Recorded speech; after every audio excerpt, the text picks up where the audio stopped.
Welcome back. This is India's decade, says Bank of America's Kaku Nakhate. She's bullish on the Indian story and expects the digital economy to be a big contributor to growth. Adds that higher government capex will further aid the economy. Take a look. India is on the roll. It really seems so. And frankly speaking, people from diversified, so many geographies, people are coming, which makes it really interesting that, people who were, I would say 5 years back, ignoring India are now forced to come and really listen over the different conferences. And I'm really happy that we have had a good turnout. But, there's going to be a fine balance between the old economy that we have been developing in the last few years and the new economy, so to call it, which is digital India. How do you see the balance between both of them? What's going to be the driver from here on? The digital economy really, constitutes around 8% of the GDP.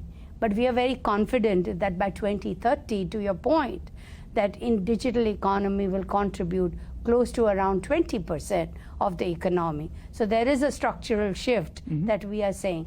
However, I really personally believe that India is on a multi-decadal, multifaceted growth path. And the levers that are really driving in, one is the government investment in public infrastructure. And if you really see, the capex from private side has only started following the government. Government is spending almost 2/3 of money into the infrastructure. And the capex has already moved up just last year, 8%, taking the private capex to around, close to around 59%. And now the capacity utilizations are at around 80%. So I do see them coming in together with the government. So that's one pillar which is really going. The digital and the transformation that is taking place with unicorns coming in, with the job creations, that is the digital payment platform that has become talk of the world, if I may really say, is the second part of the economy. And that is actually giving us a lot more, I would say, agility in contributing to the world with newer models. And digital payment is only one of them. I'm quite sure ONDC over a period of time will also be successful, again very uniquely placed in the world of inclusion. The third pillar I really see is, of course, our young talent. Of course, I'm on the oldie side, if I may say, but the 30 under 30, is going to continue for 30 years.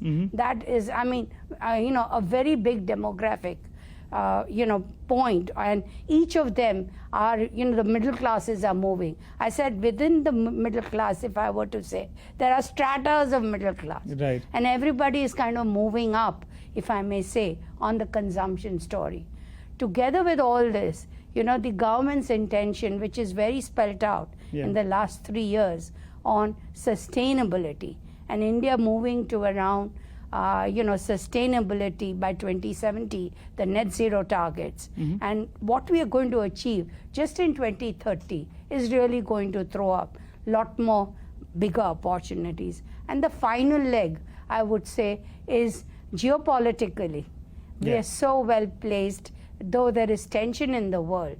India has become a beacon of resilience and actually promise, if I may say.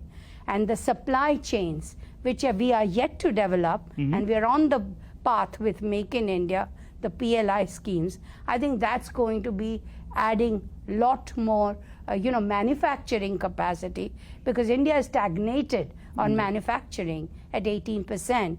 And now I think if you have to take it to 25%, this is going to be this. So if I really were to sum up, these are all the things which really makes me very bullish on India. Well, and I thought India was only dominating on the cricket pitch, and in this World Cup so far. So we have sustainability, premiumization, and digitization as well. All the, growth drivers are firing, which is pretty encouraging. What more needs to be done, though? If you want to see some kind of a policy push, because the setup is good, but this is ours for the taking. We need to deliver that knockout punch when it's required.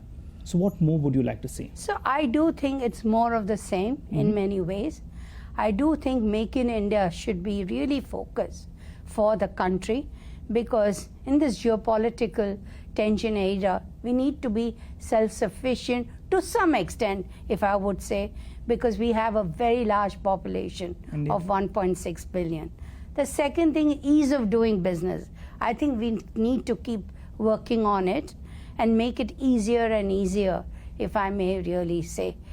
And the third thing I would say is that job creation and skills, have to be really worked upon, if I may say, because if you have so much young population, we have to create jobs. Indeed. So those are the three things which, we need to continuously work on to de-risk the growth that we are really seeing.